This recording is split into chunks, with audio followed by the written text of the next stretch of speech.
Bonjour à tous. Alors, la page Être en liberté de YouTube est née, n'est-ce pas? J'avais dit que je changeais ma façon d'agir et d'être, en fait, tout simplement dans les vidéos, puisque pour moi, le temps de la dénonciation est un peu terminé, étant donné que je crois en ce qui me concerne, que tout a été dit, par d'autres aussi d'ailleurs, pas que moi, et que chacun peut faire ses propres recherches à partir de tout ce qui a été dit par les uns, par les autres, de façon à se faire sa propre idée, parce que ça commence déjà par là, se faire sa propre idée. Et j'avais dit aussi que je supprimerais ma page Facebook. Alors, figurez-vous que on ne peut pas la supprimer, ça demande 15 jours, puisque Facebook te laisse le temps de réflexion. Alors, j'ai pas pu la supprimer. Alors, il est venu m'insulter en me disant que j'étais une menteuse.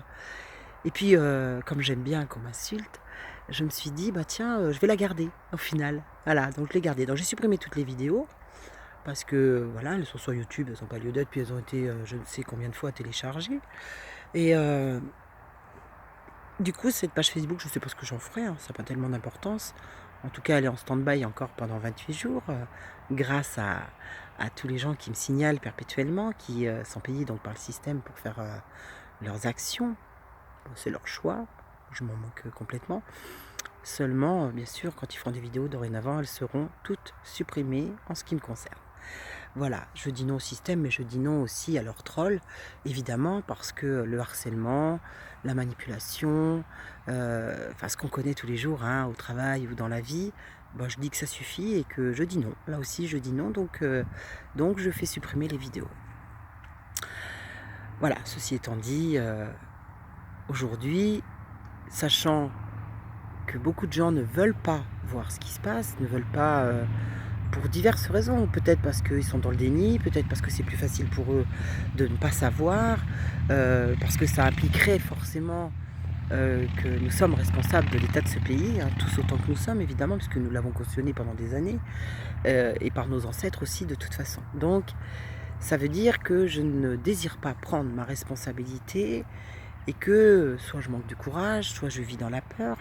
Bah, la peur, c'est quand même quelque chose qu'on nous a appris depuis tout petit, hein. La peur de la maîtresse, la peur des mauvaises notes, la peur de ne pas avoir de travail, la peur d'être malade, la peur de ne pas être aimé, la peur de ne pas être reconnu, la peur d'un tas de choses, en fait. Au lieu de nous apprendre la confiance en soi, le courage, ce qu'on aurait pu faire depuis des années, on préfère nous apprendre la peur. C'est toujours plus facile de diriger des gens par la peur. Si on avait des gens en pleine confiance, ces gens-là, forcément, ne pourraient pas être manipulables, ne pourraient pas être dans l'acceptation de tout ce qui vraiment est inacceptable, mais on les maintient par la peur. Alors maintenant, c'est la peur du chômage, la peur de ne pas avoir de travail, de ne plus avoir de logement, la peur de ne pas y arriver parce que tout augmente. Donc on est plongé dans cette peur perpétuellement. Alors évidemment, ça n'aide pas pour sortir de ce système. Ça ne peut pas aider les gens. Et puis, ça ne leur permet pas non plus de, de faire en sorte de ne plus dépendre de ce système. Alors que finalement, personne n'est vraiment heureux dans cette vie-là. Quand vous regardez, la plupart des gens vous diront qu'ils ne sont pas heureux ni à leur travail. Il y en a beaucoup qui se posent des questions d'ailleurs en se demandant s'ils doivent continuer. Si de faire autant de trajets, finalement, ils ne gaspillent pas plus d'argent que s'ils travaillaient chez eux à faire peut-être autre chose. Et beaucoup se posent des questions actuellement. Alors, ce n'est pas une majorité, bien évidemment, mais il y a quand même une minorité qui est en train de se poser des questions et qui est en train de vouloir créer autrement.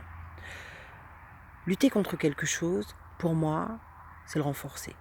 C'est-à-dire, plus je vais lutter, plus finalement je vais avoir en face de moi des gens qui tiennent absolument un système, qui ne veulent pas du tout qu'il tombe, parce qu'ils ont beaucoup d'intérêts, peu importe lesquels.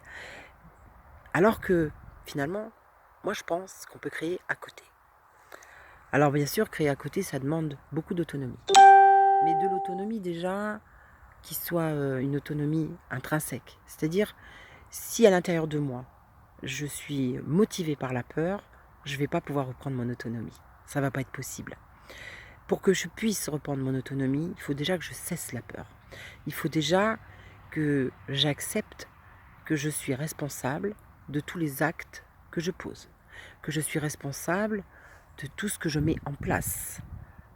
Donc, c'est vraiment une histoire de lâcher la peur. C'est vraiment le seul moyen aujourd'hui de reprendre son pouvoir, c'est vraiment de lâcher la peur et de la mettre de côté.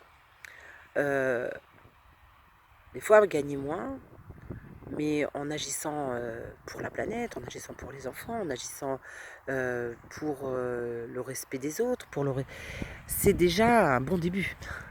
Alors, on m'a dit qu'on allait me déclarer aux autorités pour me dire que j'avais fait des choses qui étaient inadmissibles. Par exemple, jeter la carte vitale. Pas le droit de jeter la carte vitale. C'est interdit de jeter la carte vitale. Et on n'a surtout pas le droit de dire qu'il faudrait jeter la carte vitale. Donc ça, c'est assez énorme. Alors, on m'a dit qu'on allait me signaler partout aux autorités, et j'espère bien qu'on me signalera aux autorités. D'ailleurs, ce serait génial que les autorités s'en inquiètent, hein, parce que comme ça nous permettra de leur expliquer qu'effectivement, par exemple, faut savoir que les PMI, hein, quand elles vous demandent votre carte vitale dans les écoles, bien évidemment qu'elles n'en ont pas le droit. Alors, je vais vous expliquer pourquoi elles n'en ont pas le droit. C'est parce que le conseil départemental touche une somme d'argent qui lui est allouée sur une année pour faire fonctionner leurs services. D'accord? Alors ce sont quand même de très très belles sommes d'argent. Et tous les services fonctionnent avec ça. Ce qui fait que la sécurité sociale ne rembourse, et ça c'est de source sûre, ne rembourse jamais les visites médicales à l'école. Donc la question c'est pourquoi on nous demande notre carte vitale alors que vous n'avez pas demandé cette visite. Et pourquoi donc on vous la pose? Vous voyez, c'est toutes ces questions qu'il faut se poser, qu'il faut aller chercher. On vous impose des visites médicales sur votre carnet de santé. Et ces visites médicales, en plus, on devrait faire des visites à l'école qui, soi-disant, devraient être peut-être payées puisqu'on nous demande notre carte vitale. Alors que non, il est certainement question là de prendre, je pense, des informations sur vous, mais en aucun cas, la sécurité sociale, sachez-le, ne rembourse les visites médicales scolaires. Parce que j'ai téléphoné à la sécurité sociale et j'ai posé la question. On m'a dit qu'ils ne comprenaient pas, puisque ça faisait plusieurs personnes qui leur signalaient ces faits et que ça ne fonctionnait pas comme ça. Et on m'a expliqué donc comment étaient allouées les sommes. Donc je vous encourage à appeler votre sécurité sociale pour leur poser la question. Vous verrez que ce que je dis est vrai. Donc vous voyez, c'est comme ça qu'on met les gens dans la peur. C'est-à-dire qu'en fait, on vous dit, voilà, il faut venir, hein, il y a le carnet de santé, puis la carte vitale. Alors que 15 jours auparavant, les parents avaient signé un papier comme quoi ils pouvaient refuser qu'on divulgue des informations sur eux, et il y avait un petit article de la CNIL qui est obligatoire. Et c'est comment derrière, ils t'a dit d'amener ta carte vitale, c'est-à-dire donc ils contournent le texte de loi, ce fameux texte de loi qui t'autorise à refuser qu'on balance tes informations et tes données personnelles. Ils contournent ce texte de loi en te demandant d'amener la carte vitale. Mais quelque part, tu as accepté, puisque tu l'as amené. Et tu avais signé donc ce papier auparavant. Donc tout ça, c'est de la manipulation. Alors ça, c'est qu'un exemple, hein. C'est qu'un tout petit exemple de la manipulation qu'on subit depuis des années et qu'on n'arrive pas à percevoir, en fait, qu'on n'arrive pas à voir et à comprendre. Alors on est dans le move, en fait, hein, on fait les choses, et puis après, on se retrouve coincé pour X ou Y raison, soit avec l'ASE, soit avec tous ces gens-là. Donc c'est ça aussi, reprendre son pouvoir. C'est se poser des questions sur tout ce qu'on nous demande de faire, sur tout ce qu'on nous impose, sur tout ce qu'on nous oblige, excusez-moi, il y a le soleil, sur tout ce qu'on nous oblige à faire sans se rendre compte que nous avons des droits, sans se rendre compte que nous acceptons des choses que nous ne devrions pas accepter, sans se rendre compte de toutes ces choses-là. Donc là, c'est vraiment une question de pouvoir. C'est vraiment une question de reprendre son pouvoir, c'est-à-dire de se dire, attends, est-ce que je suis obligée d'accepter ça? Est-ce que je suis obligée de cautionner ce qu'on fait dans ma boîte? Est-ce que je suis obligée de cautionner tout ça? Donc il est bien question de responsabilité. Il est bien question de dire, attendez, moi non, ça je n'accepte pas. Je ne peux pas favoriser ça. Je ne peux pas laisser faire ça. Donc cautionner ce qui se passe. Et on peut tous le faire dans notre travail, on peut tous le faire dans nos sociétés, dans nos entreprises, commencer à devenir conscient, commencer à devenir vigilant et commencer à dire non, ça c'est pas possible.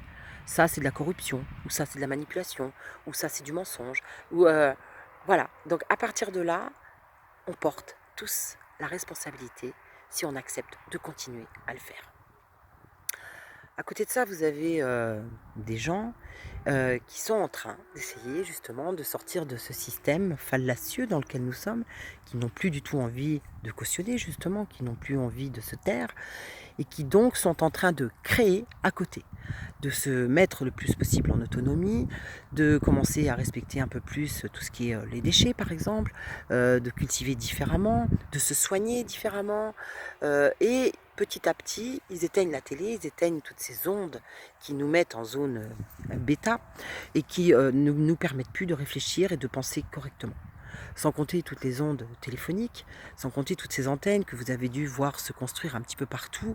Et si on pouvait matérialiser ces ondes, je pense que beaucoup d'entre vous seraient très très étonnés du nombre d'ondes qui traversent notre cerveau à longueur de temps, dans les villes, partout, à votre travail, dans votre maison, par le Wi-Fi, par le Linky, par le téléphone portable. Et donc, tout ceci a été déjà dénoncé, tout ceci a déjà été dit. On a de plus en plus de maladies Alzheimer, de maladies de Parkinson, chez des gens de plus en plus jeunes. On a des Alzheimer à 40 ans, 50 ans aujourd'hui. Et personne, finalement, se pose vraiment la question du pourquoi et du comment. Aujourd'hui, on nous impose 11 vaccins avec des métaux lourds qui sont plus approuvés. Enfin, je veux dire, c'est quand même étonnant qu'on nous amène jamais la preuve du contraire. On nous dit n'importe quoi, mais il n'y a pas de preuve du contraire. C'est très étonnant.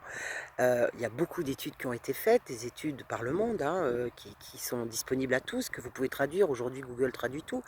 Allez chercher, allez voir par vous-même, allez constater. Et donc, figurez-vous que tous ces métaux lourds qui seront dans le cerveau de nos enfants, eh bien, forcément, quand on va les relier à toutes ces ondes, c'est conducteur. Enfin, je veux dire, c'est pas la peine d'être un immense scientifique pour s'en apercevoir. Il suffit de lire certains rapports. Donc voilà, c'est aujourd'hui l'état du monde dans lequel nous sommes, l'état de notre pays dans lequel nous sommes, qui fait que petit à petit, beaucoup de gens tombent malades, beaucoup d'enfants tombent malades, de plus en plus de maladies auto-immunes, de plus en plus d'enfants autistes, et c'est pas dû au hasard. C'est pas arrivé au hasard, faut arrêter.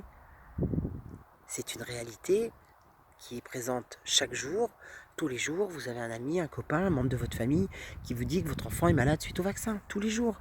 Tous les jours, vous avez des gens dans votre famille qui tombent malades d'un cancer, d'une maladie de Parkinson, d'une maladie... Non, aujourd'hui, c'est juste de se demander comment c'est possible. Qu'est-ce qu'on peut faire pour que tout ceci change? Qu'est-ce qu'on a accepté pour que ce soit possible? Et qu'est-ce qu'on doit refuser pour que ce ne soit plus possible? Et ça nous appartient à tous. Ça nous incombe à tous. Et sans compter tout ce qui s'en vient, sans compter tout ce qui se prépare contre les humains, bien évidemment, et pas pour, sans compter les enrichissements de grosses sociétés, pendant que de plus en plus de gens vivent dans la rue, pendant que de plus en plus de gens ne pourront même pas se chauffer cet hiver.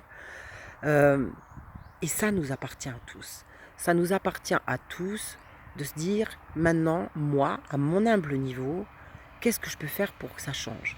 Si déjà je consomme moins, si déjà je consomme différemment, si déjà je dis non à cette oligarchie, comme je le disais, par le fait que je vais prendre ma santé en main et donc plus accepter ce qu'on m'impose, par le fait que je vais peut-être consommer complètement différemment et éviter de mettre des plastiques partout, éviter de mettre, même les produits bio sont plastifiés, je ne sais pas si tu te rends compte. Et peut-être je vais commencer par cultiver moi-même, je peux peut-être planter des arbres partout dans les villes, ou cultiver aussi dans les villes à certains endroits pour que des gens qui n'ont rien puissent se servir. On peut tous agir, on peut tous agir. Et plus je vais me rendre autonome, de façon alimentaire, de façon au niveau de la maladie, au niveau de tout ce qui est les énergies, plus je vais me rendre autonome, plus je vais participer à la protection du vivant, tout simplement du vivant. Alors voilà, ce que je voulais vous dire aujourd'hui, on essaye de regarder un petit peu tout ce qui se fait et peut-être le partager avec vous pour que chacun puisse faire aussi à ce moment-là ses propres recherches et que chacun puisse devenir à la fois responsable et donc si je suis responsable, je peux prendre mon autonomie et cesser la peur. Voilà. C'est le but aujourd'hui, c'est ça, c'est de vraiment cesser la peur, d'arrêter de croire.